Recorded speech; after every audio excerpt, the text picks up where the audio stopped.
Pardon me, are you Adam Graham? The very same. And this is my old-time radio snack wagon.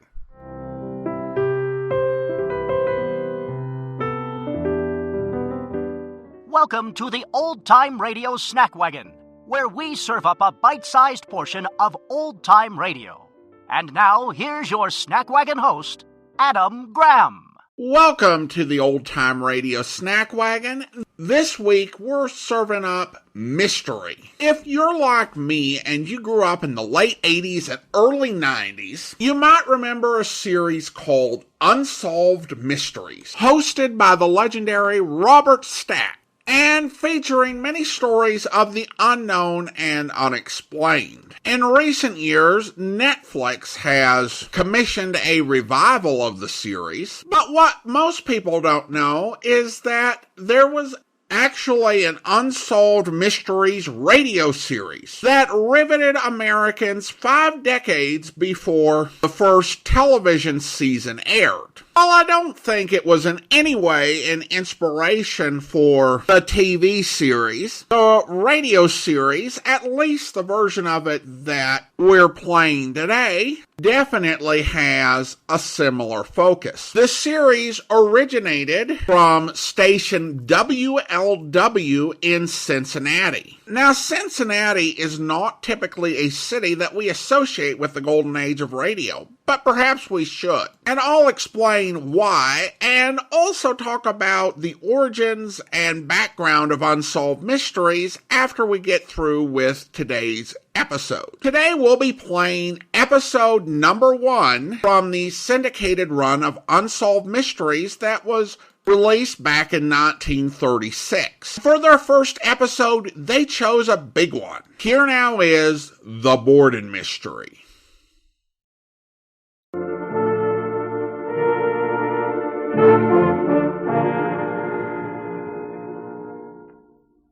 Unsolved Mysteries.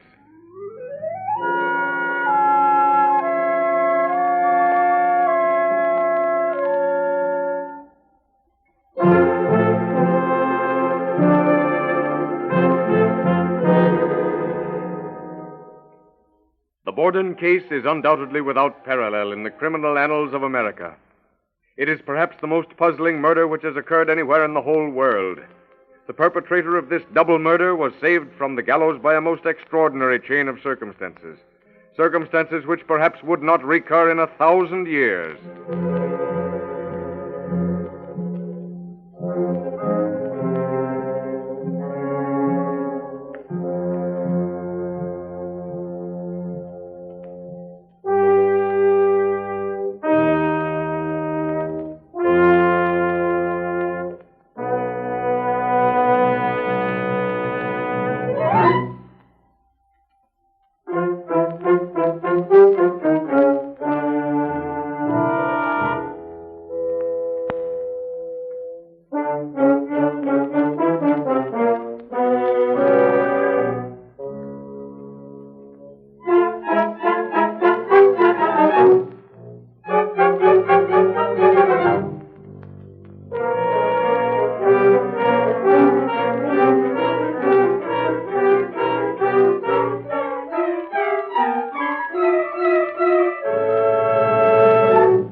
The Borden place in Fall River, Massachusetts, was a house of silences.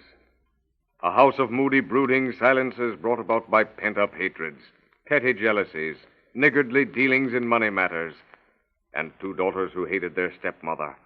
A stepmother who hated with equal intensity her 2 stepdaughters. Even from the outside, the Borden house, where it stood on South Main Street, had about it an air of ineffable doom. The atmosphere of a place accursed. It is exactly 30 seconds before 11 o'clock on the morning of August the 4th. Bridget, the maid, finished with her morning duties, is resting in her room on the 3rd story. Mr. Borden is lying on the couch in the living room. Emma Borden is away from home. And Lizzie Borden, is standing on the back porch.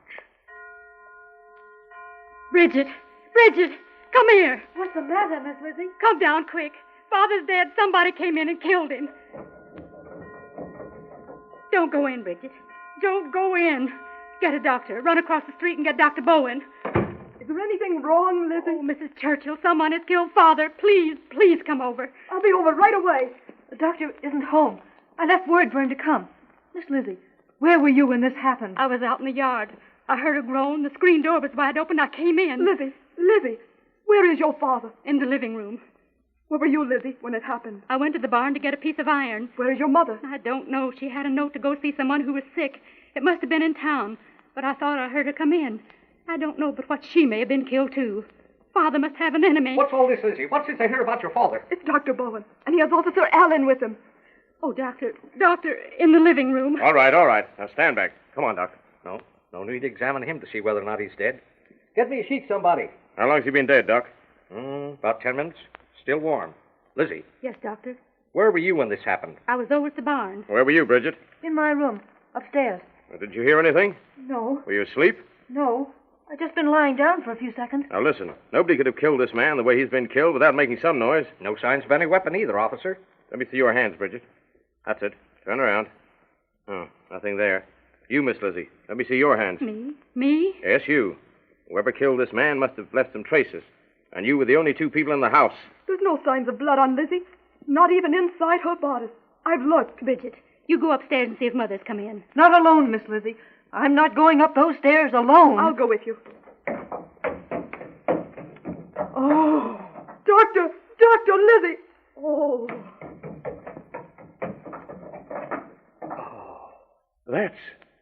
That's Mrs. Borden? Yes. I knew something like this would happen. What? Why? I just did. That's all. Alan, Yes, Doctor? geez. Mrs. Borden's been dead anywhere from 1 hour to 2 hours. And he's been dead only a few minutes. Yes. Well, every one of you stay where you are. I'm going to search for the weapon. But neither Officer Allen nor any other of the many members of the police force ever found the weapon. Mrs. Churchill, from her window across the driveway, saw no one enter or leave the house. Mrs. Borden, the murdered woman, weighed nearly 200 pounds, yet no one heard a sound when the murderer felled her. Not a sound, not a cry, not a clue, but suspicions. Yes. Lizzie Borden lay in prison, staring at the whitewashed ceiling, hearing again and again the same words. Different voices, but always the same words. Where were you, Lizzie Borden, when this happened? Where were you, Lizzie Borden, when this happened? Where were you, Lizzie Borden, when this happened? Where were you, Lizzie Borden, when this happened? Where were you, Lizzie Borden, when this happened? Where were you, Lizzie Borden, when this happened? Where were you, Lizzie Borden, when this happened? The Superior Court of New Bedford on this day, June the 20th, now in session. Chief Justice Albert Mason presiding. All stand while the justice takes his seat. Mr. Robinson, you may begin your closing appeal to the jury. Gentlemen of the jury, you have heard the witnesses describe the sitting room in which Mr. Borden was killed. How the walls, the ceiling were splattered with blood. Now, gentlemen of the jury, almost 2 hours elapsed between the murders. At no time was Miss Lizzie Borden out of the sight of Bridget the maid or Mr. Borden before his death for a period of more than 20 minutes. How could she cleanse herself of bloodstains in that length of time? I repeat, how could she cleanse herself of bloodstains in that length of time? She could not. Now remember that according to the state, Lizzie Borden must have killed her stepmother about 9:30, got rid of the weapon, cleansed herself, and appeared before Bridget the maid before 9:45. Again, she had between 10:45 and 11 o'clock in which to kill Mr. Borden, again dispose of the weapon, and again cleanse herself of bloodstains. Impossible, gentlemen of the jury, impossible. Within 15 minutes of Mr. Borden's death, Lizzie Borden was examined by Mrs. Churchill, who stated that there were no bloodstains on Lizzie Borden's person, not even inside her bodice. I have finished. I ask that you think carefully and seriously upon the evidence presented when you return your verdict. The district attorney may address the jury. Gentlemen of the jury, the defense contend that Lizzie Borden did not have time to cleanse herself after killing her stepmother. Now, that is something that no one can say. The medical testimony cannot and does not specify the exact moment at which Mrs. Borden was struck down. And Lizzie Borden may have had ample time in which to rid herself of the telltale bloodstains. In regard to the killing of Mr. Borden, I admit the difficulty. I cannot answer it. You cannot answer it. But, gentlemen of the jury, Lizzie Borden was the only person who could have committed the double murder. And so I say to you, gentlemen of the jury, as presiding judge in this case, that if the state have not proved their case, then you must find for the prisoner and return a verdict so. You may retire to consider your verdict. While the jury retire to consider their verdict, consider the case. It is not easy to remove bloodstains. Bloodstains can be removed more or less easily from the smooth skin of the face, but from the hands, no. Remember, too, that there was no bathtub in the Borden home.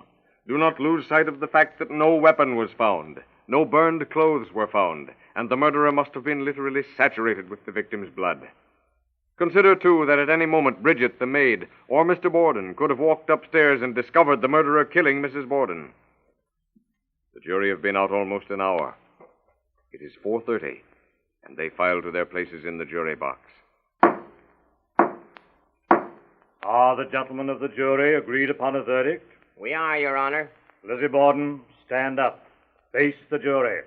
We, the jury, find the prisoner not guilty. A careful reading without emotion or favor of the trial transcript must convince any unprejudiced person that Lizzie Borden did not commit the double murder. Since this is an unsolved mystery, any solution is necessarily a supposition based, however, upon the known facts. A possible solution will be presented after you have heard from your sponsor.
On 2 occasions previous to the Borden murders, the Borden home had been robbed of jewelry and money.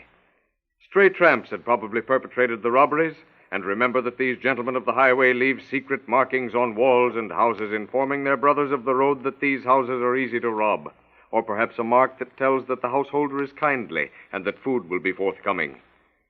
It is the morning of the murder. Lizzie? Lizzie? Yes, Mother? I'm going to town to visit a friend who isn't feeling well. Now, Mother? I'm going to my room to dress first. Have Bridget wash the windows. Yes, Mother. Bridget. Oh, Bridget. Yes, Miss Lizzie? I'm going to do some ironing. Will you wash the windows? Yes, Miss Lizzie. I've got the water and everything ready now. I'm going right outside. Bolts for the irons won't be hot for quite a spell. I'll go to the barn and get the lead to make these sinkers for my fishing line. A tramp hidden in the basement since early morning makes his way into the house. This is his opportunity for petty theft. The house is empty, he thinks. In the upper room, he comes face to face with Mrs. Borden. He silences her unuttered cry with a blow. Panic seizes him, and he turns to flee. Escape is impossible. Lizzie Borden has returned from the barn, and tremblingly the murderer hides in the same room where his victim lies dead. Here's your father, Miss Lizzie. I'm going up to my room for a few minutes. Very well, Bridget. Oh, hello, Father. Oh, hello, Lizzie. Any mail for me, Father? No, not a thing, Lizzie. I'm tired. I think I'll lie down for a bit on the sofa. No, all right. I'm going out to the barn for a piece of iron. The murderer, still hidden in the upper room, hears the door slam. He creeps downstairs to the living room, sees Mr. Borden on the sofa, and thinking he's asleep, tries to creep past him. Borden looks up, sees the blood-stained figure, but like Mrs. Borden, he is silenced with a blow before he can say a word. The back door creaks. Lizzie's returning. In a moment, the hue and cry will be raised. The murderer's only chance is to hide in the basement and wait for an opportune moment to escape. And so Fall River had an unsolved mystery. For the police, despite a statement that a murderer could have entered the house through the basement, didn't even look in the basement till the next day. And the murderer had, of course, made his escape in the dark of the previous night.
Welcome back. Well, I thought this was a really solid episode. Now, of course, this does not cover the Borden mystery in depth. Books have been written about this case, so there's a lot more information and angles to it than we got from this episode. But for providing a thumbnail sketch of the facts surrounding this mystery, as well as offering a potential solution to it, in less than 15 minutes, I think was a really impressive feat. Now, I decided to trace down the origins of Unsolved Mysteries. I wanted to be sure that the 1936 air date was accurate. I discovered the series actually began in 1933, but when it started out, it was not a true crime series. The program began airing over WLW in January of 1933, and it was sponsored by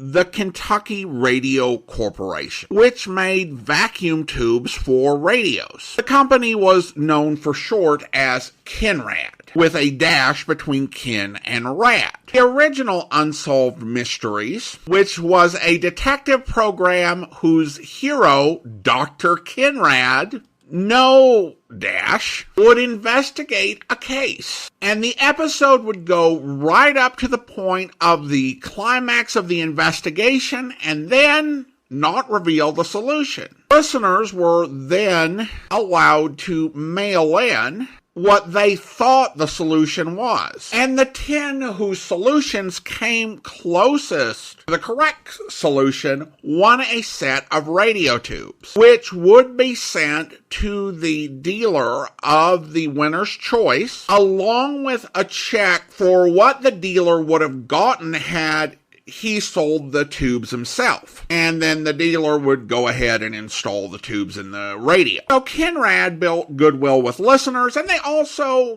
picked up some dealers who weren't selling their tubes. I found a contemporary newspaper article that stated that the program received solutions to its mysteries from 35 or 40 states, which seemed a lot for the era, and that led me on to the fact that WLW became the country's only superstation during the run of Unsolved Mysteries. Now, in the United States, the most powerful radio stations in the country, places like WOR in New York or WGN in Chicago, or KNX in Los Angeles, they have a 50,000 watt transmitter. Well, this is not actually the maximum size that you can build scientifically for a radio transmitter. WLW obtained approval for a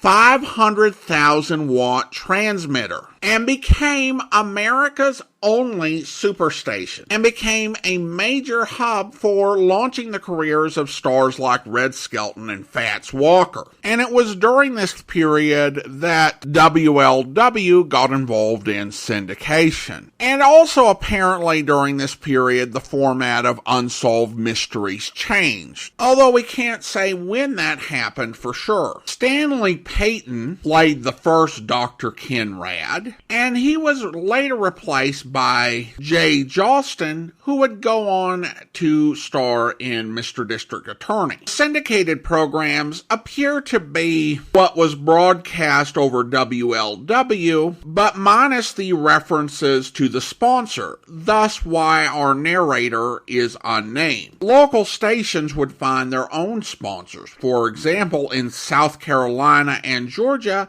the series was sponsored by Texaco. Of course, because these were repackaged, there's no way to say when exactly they originally aired. That will have to remain an unsolved mystery.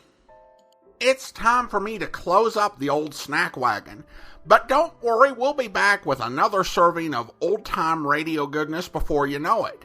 If you want to enjoy some of our longer form podcasts, you can feast away at my website at greatdetectives.net. Your emails are also welcome at adam@snackwagon.net. The Old Time Radio Snack Wagon comes to you from Boise, Idaho. Your host is Adam Graham. Sound production is by Rhines Media, LLC. You can listen to past episodes of the Old Time Radio Snack Wagon as well as connect on social media at our website at snackwagon.net. Email suggestions for episodes to adam@snackwagon.net. This has been the Old Time Radio Snack Wagon.